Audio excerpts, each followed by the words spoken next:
This news is brought to you by Prabal TMT Saria, Salsan Steels Private Limited, Ramnagar Industrial Area, Gagret, Una, Himachal Pradesh. एक परिवार ऐसा भी जो छोड़ चुका था सारी उम्मीद, लेकिन एक फरिश्ता आया और सब कुछ पटरी पर आना शुरू हो गया। जी हां, हम बात कर रहे हैं जिला ऊना के गगरेट विधानसभा क्षेत्र के अधीन आते गांव रायपुर के वार्ड नंबर 5 में रहने वाली राणो देवी की, जो अपने हंसते खेलते परिवार संग अपना सुखद जीवन व्यतीत कर रही थी। लेकिन आज से 2 साल पहले अचानक वो खुशियां गम में बदल गई। जिस घर में हर त्योहार पर रिश्तेदारों व आसपास पड़ोस का आना जाना रहता था, अचानक सब कुछ बंद हो गया था। लेकिन एक बार फिर दीपावली के इस पावन अवसर पर कुछ समाज सेवियों ने वो कुछ बीते हुए पल याद दिलाने के लिए खुशियों के दीपक जलाए। जी हाँ, हम बात कर रहे हैं राणो देवी की। आज से लगभग 2 साल पहले राणो देवी को पैरालिसिस का अटैक आता है, जिस कारण वो बिस्तर पर अपना बाकी जीवन बिताने के लिए मजबूर हो जाती हैं। उस अटैक के बाद उनके पति की किसी बीमारी के चलते मृत्यु हो जाती है, जिस कारण जीवन जीना और मुश्किल हो जाता है। फिर 2 बेटों में से बड़ा बेटा राजन अचानक घर से लापता हो जाता है। जीवन और मुश्किल होता जाता है। तब से लेकर अभी तक जैसे राणो देवी की जिंदगी को ग्रहण लग गया और बहुत बुरे हालत में रहने को मजबूर कर दिया। इसी दौरान मानसिक स्थिति में भी बदलाव आया। अब हालत ये थी कि कोई खाना बनाने वाला नहीं, घर की साफ सफाई करने वाला नहीं, कपड़े धोने वाला नहीं। एक जो बेटा सतनाम उसके पास है, वो भी विशेष बच्चों की तरह व्यवहार करता है। जितना उससे हो पाता है उतना करने का प्रयास कर रहा था। घर को चलाने के लिए कमाने वाला नहीं। 247 सुपरफास्ट ने इस परिवार की स्थिति को जब हमने अपने चैनल के माध्यम से दिखाया तो कुछ समाज सेवी लोग आगे आए, जिसमें राणो देवी के पड़ोसी सुशील कुमार, समाज सेवी विनोद ठाकुर, विश्वजीत पटियाल सहित अन्य लोगों ने सहायता का हाथ आगे बढ़ाया और एक बार फिर घर में खुशियां वापस आने लगी। दीपावली के इस पावन अवसर पर कल राणो देवी के घर पर फिर खुशियां लौट आई। दीप भी जलाए गए और पटाखे भी चलाए गए और मिठाइयाँ भी बांटी गई। ये सब कुछ किया गया उन लोगों के माध्यम से जो हर समय किसी न किसी परिवार की सेवा करने के लिए अग्रसर रहते हैं। कुछ लोग ऐसे भी हैं जो अपना नाम नहीं बनाते, लेकिन उनका काम ही उनकी पहचान बन जाती है। का धन्यवाद करूंगा जिन्होंने तुरंत एक फ़ोन करने के ऊपर वहाँ नलका उपलब्ध करवाया। दूसरा मैं धन्यवाद करूंगा उस समाज सेवी का जिसने इस बहन के लिए लैट्रिन बाथरूम का कार्य और बाथरूम का सामान भेजा, उनका भी धन्यवाद करूंगा। उसके बाद मैं धन्यवाद करूंगा उस समाज सेवी का जिसने अपनी दुकान से सब्जी, फ्रूट, आटा और अन्य प्रकार की सामान भेजे। आज मेरे साथ श्री विश्व सनातन धर्म संस्कृति रक्षा संघ के हिमाचल के अध्यक्ष श्री सुमित चौधरी जी आए हैं और साथ में तरसेम जी हैं, अर्जिंदर बनोट जी हैं और इसी गांव के जिन्होंने मुझे सूचना दी थी, और सुरेश राणा जी हैं, जब समस्त इनके परिवार के सदस्य हैं। आज इन्होंने जो इस घर का चिराग बुझा हुआ था, इस घर के दीवे बुझे हुए थे, आज राम भगवान जी की कृपा से आज इन्होंने इनके घर में दीपावली की शुभकामनाएं दे के इस बहन के घर में दीवे जला के इस गांव में रोशनी का चानन किया। मैं भगवान श्री रामचंद्र जी के चरणों में अरदास करता हूं, जो इस बहन के घर की खुशियां लौटी हुई हैं उनको वापस लाके आप इस घर में खुशियों भरा कर दे। जो इनका बेटा गुम हुआ है उसको भी इस घर में वापस दिया जाए, लाके दिया जाए। और जो इस घर में इस समय बेटा इनका है वो सद्बुद्धि है, उसके में भी बुद्धि डाल के उसको ज्ञान की चानना डाल के रोशनी का चानना डालें। ज़्यादा ना बोलता हुआ फिर मैं इसके क्षेत्र के सभी समाज सेवियों का धन्यवाद करूँगा।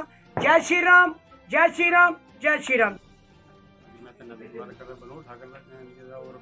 ਸਤਨਾ ਜੀ ਦਾ ਜਿਨ੍ਹਾਂ ਨੇ ਇਹ ਮੁਹਿੰਮ ਚਲਾਈ ਉਸ ਪਰਿਵਾਰ ਦੇ ਲਈ ਇੰਨਾ ਕੁਛ ਕੀਤਾ। ਪੂਰੇ ਸਮਾਜ ਦੇ ਭਾਈ ਸਾਹਿਬ ਸਾਡੇ ਨੂੰ ਆਏ, ਬੜੀ ਖੁਸ਼ੀ ਹੋਈ। ਪੂਰੇ ਅਸੀਂ ਚਾਹੁੰਦੇ ਹਾਂ ਭਗਵਾਨ ਕਰਕੇ ਇਹਨਾਂ ਦੇ ਘਰ ਦੀਪ ਚੱਲਦੇ ਰਹਿਣ, ਖੁਸ਼ੀਆਂ ਬਾਰੇ ਇਹਨਾਂ ਦਾ ਪਰਿਵਾਰ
है।